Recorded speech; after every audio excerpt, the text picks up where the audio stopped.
Now that's that itchy ditchy ice cream, itchy ditchy do. Used to have 5 on the sack, Dutch master clear the room. New pegs on the mongoose, rock, paper, scissors, shoot. Is you with it? Hide and go get it, a duck, duck, goose. You know, sometimes I sit and wonder if kids still get toys with their kids' meal. Just me against the world and my big wheel. So many baby kids out in Churchill know that the hurt's real. The young people wonder if church real. Start riddling for the ADHD. You know the 80, baby, crazy. You know Richmond made me. I'm just a Section 8 baby, wildin' off the safety. I'm known to hop the fence whenever the people try to chase me. Welcome back to Frat House Media. I'm weak. I'm too weak. This week, I wanted to go into entrepreneurship. I wanted to touch down on therapy. I wanted to touch down a little bit on people of my past.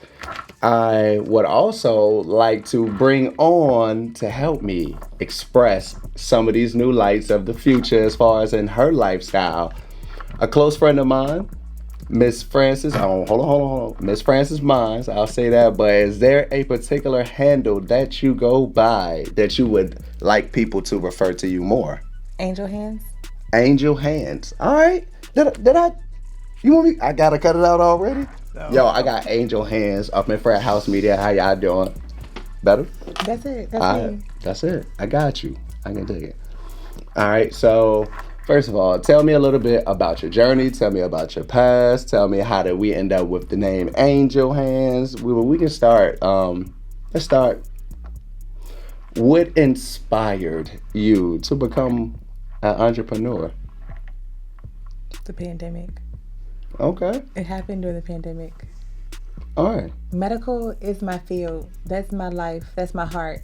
But the entrepreneurship of adding to my lifestyle happened during the pandemic, and it happened with the hair. That's when the stores was closed. That's when the stores were closed early. And I was advised that you should create your own product. Back in high school, I should say around that time, I used to use a product called Do-Grow, which is a hair growth oil. I've heard of Do-Grow. I did not like my hair to be dry, but I have a best friend that was in cosmetology. She would do my hair, because I wasn't the girl that does his styles. She would do my roller sets back then. Okay. For the people who don't know, because there's some people probably in my audience, what's a rolling set? I have daughters. They tell me things. So the rollers, you roll your hair and you take them out and you flat wrap, or and you get your ends clipped and you have your body and your you wear your natural hair. So I've always been by my natural hair anyway. All right. But I tend back then to use relaxers. But anyhow, she did the hair thing. I did business. That was my tech trade in high school. But I decided that, well, it was brought to my attention that I should make my own products. So I did research. I did tests and trials on my 2 daughters. I have two girls, 11 and 14. One actually has eczema in the scalp, and one has eczema to the skin. Okay. While I was researching, I was also looking for things to treat her scalp, because I used to have to wash her hair often. I discovered black soap. Black soap is for your skin, but your scalp is your skin. Right. So it's cleansing. It comes in a big black bar. You have to grade it down. Oh. So I had to research that. So I was like, what is grade? I didn't understand what grading was. I got you. So I watched videos on that.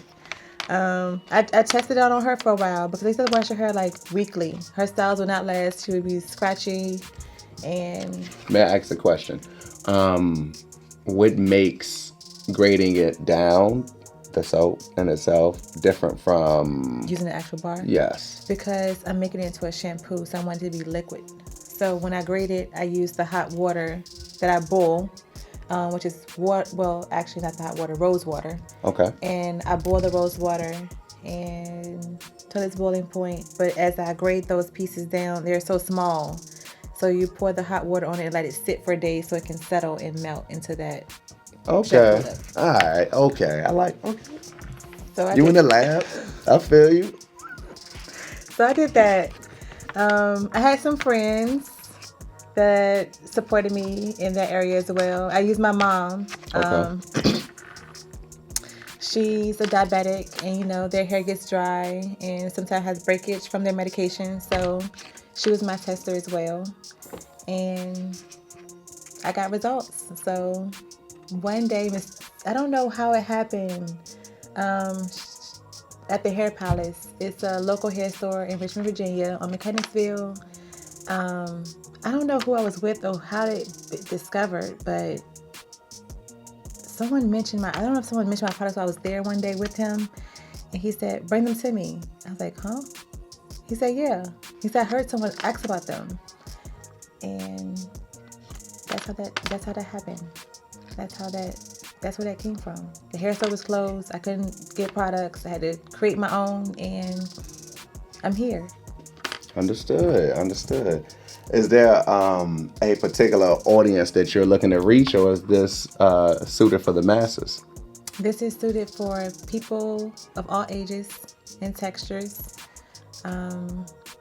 Anyone, genders can use my products. They're all natural ingredients. No chemicals, no alcohol. Hey. Say that one more time. Say a little bit louder, because I think that also affects a lot of hygiene products that people do not know. No chemicals and alcohol? Yeah. That's what it's all about. Using natural resources to stimulate hair growth. Right. Understood. All right. What has the growth shown you since you started till now? You gotta be ready. You have to be ready. You gotta be ready. Yes. Okay. You stay ready, so you ain't gotta get ready, right? As they say. That part too. Right. I mean, it's still okay. That part too, because it's not always that you can stay ready. It's a saying. Okay. That is a true saying. But it can't live by it, is what you're saying? You can. If you have assistants, you gotta have a team. You gotta have assistants, literally. You gotta have that. A person for each step. Gotcha. So it could be like a well-oiled machine as far as business-wise to run smoothly, keep the pace going. But always have products available. Right. Even if you just save like 2, because that also benefits you that I'm gonna sell these 2. When you're down to your last 2, I have to make more. You make your batch. Well, I try to make my batch according for that month and for my store restock. So also too to have on hand. I don't make my hair butter as much in the summer because, to be honest, some people may not go directly home and it may melt in the car. Okay. So that's a product that I prefer to you pick up in person to have. No matter which bottle I put it in, it may melt. Glass bottle, the amber bottles. Okay. So, but I have a hair growth oil. It's called a stimulating hair growth oil. I created a new one. It's Impulse. Impulse is a product made without avocado and coconut because I had a few tell me they're allergic to coconut oil. Never knew, but that is a thing. Yeah. So I definitely can believe it. I created something they're not the same ingredients at all. Coconut and avocado is missing from that, along with 2 others. So I substituted. Yes. Okay. So you really doing that research for real? But I want to add more because everybody else in the hair world, you can make things like hairspray or a holding spray. I don't say spritz because that's too hard, but I don't want it to be hard. Like I have something in my hair now that's hard, and that's why I keep touching my hair because it's so hard. Like I don't want hard things in hair. Gotcha. So when we say spray, are we talking light? But it's a light spray, but it can still be firm. Okay. That means it's a hard ingredient in the product. Because my hair is hard. Okay. And that's why I keep going like that. I mean, I don't know these things, so you really put me on game, like. So that's what I'm doing. I believe this is truly important because I do believe our hair is our crown. Your hair is your crown, and your hair is you. Your hair is and I'm you. going to be honest. If my hair is not done, I don't want to talk to anyone. So I can relate. Your hair is your character. Your hair is your thinking tool. So new follicles, new thoughts. cleansing scalp, clear thoughts. Okay. Like, your hair is you have to take care of your hair. I experiment. If you know me, I have all hair colors down to purple and pink. I've dyed my hair multiple times. I'm always cutting my hair, growing my hair. I don't know. I love my hair, but I'm gonna say the last 6 months the last 6 months from the 2 years of starting my business. This last 6 months, I have gotten back to treating my hair more. I'm a mom, so during fall season, I'm in sports mode, so I don't be having time to actually do my washes and my treatments and as I should. I used to work at a location where the hair salon was right beside me, and I could go there on my lunch break, and she would wash my hair for me and do my hot oil treatment. I would take my own products. Oh, that's a perk. But I don't work there anymore, so... Yeah, look, I get that. You see her. Like, can I get the job back just for that? Just for that. So, me having to get that time of doing it myself, I just keep my hair braided and just keep it oil, and I just spray it with some leave-in conditioner. Okay. All right. So, was it hard starting this business for you in a pandemic? I want to add that I also started Frat House Media and my venture into videography through the pandemic. So it's nice to be able to hear somebody else. I want to hear about your experience during that time. Was it harder or was it easier to get something from the ground? It was easy. Okay. The only easy part about it was I used my funds from our stimulus, and I'm going to be honest, I used my stimulus to start my business. Hey, that's fine. I didn't go shopping. I didn't go, what they say? I don't know what they say, but I didn't go do what they say. And she didn't take the PPP loan. I wish I could have thought about that. A couple of businesses. But I was too scared. I've done so many things illegal with the banks, and I just was... We're gonna cut that part out. We ain't got no confessions on here. This about hair, y'all. You know, like when like back then, overdrafting and just all the credit cards. I done all that so much that I was too scared of PPP. That was just too big for me. I understand. So I didn't do that. I feel bad 'cause I use that. I'm down to that $1 on the card, and I done went to the gas pump. Let that gas run right on through that $1. We gonna get you fill it up. Yep, we going right on home. If I got I've done all that losses, already. I got all losses. I got a full tank. I've done that already, so I was too scared of that part. That part was big, and it said federal. I didn't have time for that. I didn't want that. It's Fed time. No. Nah. But it was. I could say if you may have told me to do this without the pandemic, it might have been hard for me. Okay. So I used my funds wisely, and I'm blessed to say that I kept up with that, and I actually saved that. I actually used the money that I made from my business to restock. Sometimes I may have used my paycheck from my full-time job, but that's only when I was having a big event, and I may not have that many sales within that week or that month's period of time to formulate the amount that I would need for that event. But I disciplined myself. This taught me discipline. Right. This here. Understood. When I was 32, taught me discipline with business, money. Right. That taught me discipline. Okay. The pandemic taught me a lot. Ironically, sometimes I wish we can go back to the pandemic.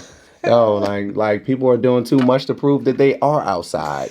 Just because of us, hey, I tell people all the time, and I miss those house party DJ live sessions where it's just you and it's a turn up. You might got you and your friends, and you done hit somebody live or somebody YouTube, and they turn it up in their living room like, yo, we stuck, fuck that was it. But it was lit. How you clean your house? Everybody house spotless. So I felt like I got it out the mud within the pandemic as well. And I do agree that I felt like it was easier of me doing it that way. First of all, we're in the house and there wasn't anything outside to go spend money on in the dumbest of ways. There was no, I'm giving to go to the bar every week. All right, you better go get you a bottle. Go take your butt home. So, that also put things in perspective. I hope for a lot of people where it's like, all right, what do I really want to do with this money? The money that I am earning now that I'm sitting at home. And they just giving it to us. He Like, just, we had all types of by the way, a stimulus more out money. anywhere. Y'all got y'all stimmy? Another one. So I loved it. I ain't gonna lie.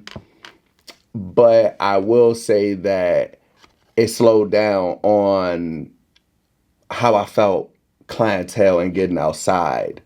It would have slowed that down for me because I get a lot of clientele, and what I do as far as soon as somebody see you with a camera or whatever, they're dying to either be. You get people who just walk in front of the camera, they know they walked in front of the camera and ruined the shot. So I do have to be in person to sell you to a degree what I'm doing versus just not unless I just got reels for days for you to swipe up and down and I've already done the work. You got to get outside to get the content. Yes. And also hold your content. Every content that you create does not have to be posted right away. Okay. You can save some. Okay. So you can always have something to post. Okay. Even if it's just something small. Flower. You can save that flower for, I don't know, but that flower has a meaning. All flowers have a meaning. But far as when you do your pictures, like certain things everything doesn't have to be posted right away. Because they already know you. You're already known. So just to so you can have a post a day. Even if it's a day that you have not done no work. Any work, sorry. A day that you may have not done any work. You have something in your saves that you have not posted yet. Right. It's calculated. I think I'm learning within this week I have the option to schedule post. Yes. You didn't know that? Well, I've seen it, but it's like my fingers be moving. You didn't know what it meant? I never. I know. I just was like, nah, this is an option, but I ain't trying it. But I'm seeing more of the reason to do so for the reason that you're speaking of, because I am heavily like, oh my God, I like this. And then I'll post it and I'll be like, but I forgot to add something in this corner over here, or the watermark or whatever the case may be. Then I gotta take it down. So for real, you're right, because when you're doing something like scheduling posts or not rushing to post, then it allots you that time. It takes a lot to post. I'm a slow marketing person, I swear. I'm kind of I am. I probably have so many things in my phone that I've taken photos of, and it's just I'm detailed in when I post. I'm gonna have all the words. I'm gonna have all the captions. I'm gonna have all the hashtags that catch your eye. So everything looks like an unfinished project. It's a memory of you doing it. Then you're like, well, I gotta add, but you don't post it. I get it. Do you feel like that hinder you though? In a way. I was going to say, can it make you stagnant at times? Can it make you procrastinate? No, I'm not procrastinating because I'm going to do my work to its perfection. I'm slow on everything that I do. Okay. I say slow because I take my time. So I don't rush anything. Straight quality, not quantity. I'm so slow. Well, I think the biggest takeaway that I'm hearing, even if that is how you would consider yourself a con, it's very inspiring to hear, hey, when you get down to these last 2 bottles, it means something to you. So that could be used in so many different ways to translate for other struggling content creators, entrepreneurs. You can reshare your ones you already got just to keep a reminder. This is what also... I am a sucker for remixing because I know that I have a new audience that I might not have last week. I have that audience. And I'm like, well, this is old stuff. And I'll go off and everybody's not scrolling through your whole page. If you got something for 21, they ain't see that. Right. They forgot about that. Right. They think that's new. Right. Or the new people. The new people are now just seeing it. It's people who've already watched it and forgot about it. So you still have a fresh audience. They've seen a million things. It's nothing but a tap away, and they're going to forget you anyway. You just got to make yourself memorable within that quick tap. So, yeah. All right. So, any siblings?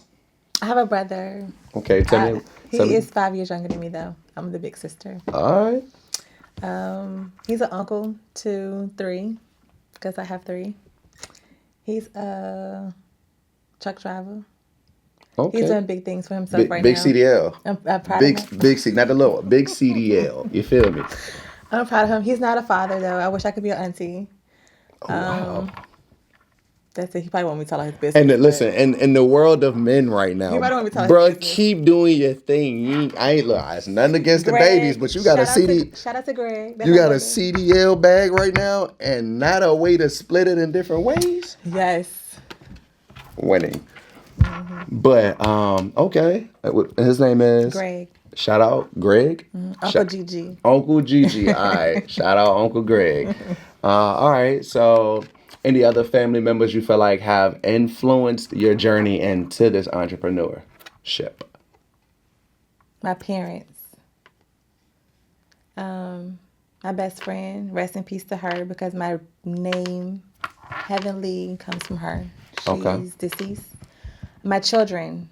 No, they do not mix for me, but they will put labels on the bottle. My daughter, she taught me how to braid. She came to in conclusion 7th grade that she wanted to, well, she was experimenting as a younger girl, but she came to the conclusion that she wanted to do hair, she wanted to braid. So I assigned her to 2 braiding classes. She learned there, and also too when we're short or last minute of we need our hair done like right now. Right.